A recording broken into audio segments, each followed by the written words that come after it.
Here's something else that I want you to write down. You only get what your mind is conditioned for. And I'll put it in the first person.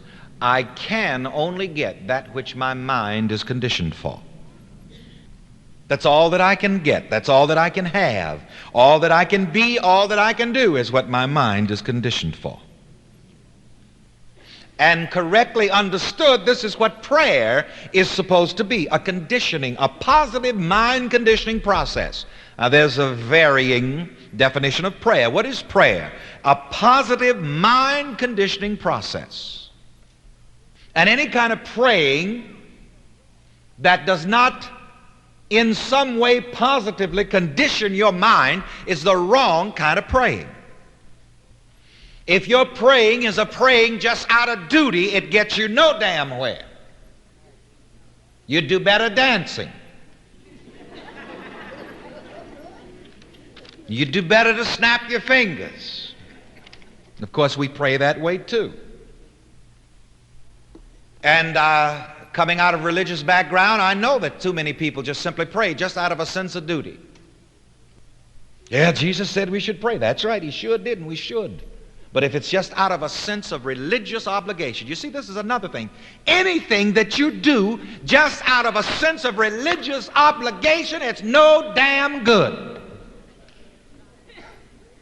Excuse me, saints. You said, I'm so glad we are out of that. I'm so glad I'm free. I don't know what to do. People who go to church just out of what? A sense of religious obligation. People who get down on their knees and bend their backs and bow their heads and close their eyes just out of a sense of religious obligation. That is not the purpose of prayer.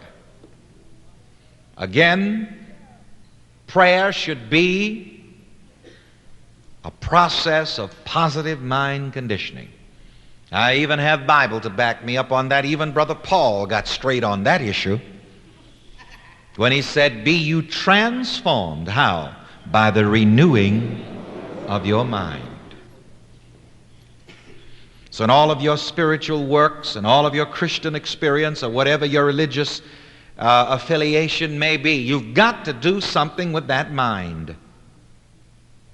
And if you want money, you have to money condition that mind. And what I'm saying about getting money works for anything because I'm dealing with cosmic principle. So whenever you decide what you want, the next thing for you to do is what? To work on conditioning your mind for that. Here's something I want you to remember, and I want you to write this down. If you do not consciously condition your mind, the world will condition your mind for you. Now, make no mistake about it, you are being mentally conditioned all the time. Every one of you here, you're hypnotized. We're all hypnotized. You're under the spell of your own self-belief. Don't ever forget that. Every individual is under the spell of his own self-belief. And that's pure Bible. Jesus said it in his way, according to your faith. So be it unto you. Listen again to how Reverend Ike says it. Each individual is under the spell of his own self-belief. But you see, what you have to learn in self-mastery is how to cast your own spell. And you see, this is the gospel, the God spell, the good spell. And you see, the world is constantly giving suggestions to your mind. And these suggestions are conditioning you. And most people are constantly, unconsciously and subconsciously passing under the spell of the world mind, of other people and things, events and circumstances. I am always under the spell of my own self-belief. Together, I am always under the spell of my own self-belief. Why am I rich? Because I'm under the spell I believe that I am. I see myself as that. I feel myself as that. Whatever you are that because you're under the spell of your own self-belief in that matter. Now, you may not have consciously put yourself under that spell. You may have let somebody else put you under that spell. And again, if you do not consciously condition your mind, if you do not consciously put your self-awareness under the good spell, the gospel, the God spell, the world will be keeping you under one spell and then another. Again, everyone is under a spell. According to your faith, so be it unto you. Whatever you are being, doing, and having, you are being, doing, and having that because you are so conditioned mentally. And if you want to be, do, and have something different, you have to be transformed by the renewing of your mind. Cast off the old spell and get under a new spell. But the masterminded person, you see, knows how to cast his own spells. And a witchcraft worker is one who casts negative spells. That's why most people are witchcraft workers. They don't know it. Folks go around casting wicked spells on themselves and other people all day long and never think about it and don't know what's wrong with them. People go around saying, I can't hold no money. What a spell. See, you're casting that spell on yourself. That's not the gospel, is it? That's not a good spell. That's not the God spell. That's an evil spell. See, some of you didn't know what witchcraft was until I told you, did you? I don't know what's wrong with me. I just can't. Nothing I do works. Well, you're cursing yourself. You're casting an evil spell on yourself, and you're under that spell. Did I give you that lesson yet about casting the good spell? I thought I did. It's in the study guide. For God's sake, you stop at the book stand and get that lesson. It's in the study guide. You see, people may not know, but we're constantly casting spells. You're always casting spells on yourself, and you're casting spells on other people.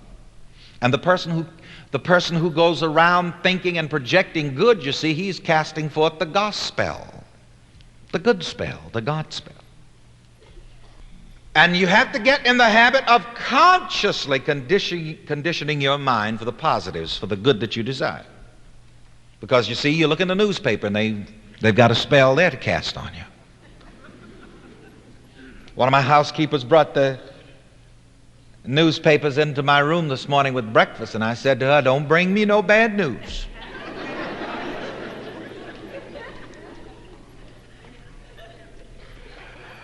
So I just took it all and rolled it up and stuck it in the corner by the fireplace. It makes good fire. It's a good question. Put this down to cross-examine your mind with. Where are my spells coming from? See, some people get their spells off of television and some off from the newspapers, and some of you get it through the telephone with that old gossiping Susie. And when you get through with a 20-minute conversation with her, you're done for. See, this is why you have to learn each day to spend a lot of time in positive self-contemplation. And you have to get in the habit of systematically doing this.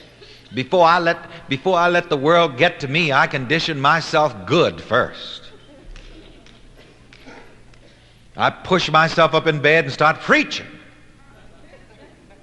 This is the day which the Lord hath made. I will rejoice and be glad in it. Bless the Lord, O my soul. All that is within me, bless his holy name. I will bless the Lord at all times. His praise shall continually be in my mouth. My goodness. When you go forth into life like that, you see, that's sending your messenger before your face. A positive messenger. And everything that's negative just has to get out of your way. Because you're under the good spell.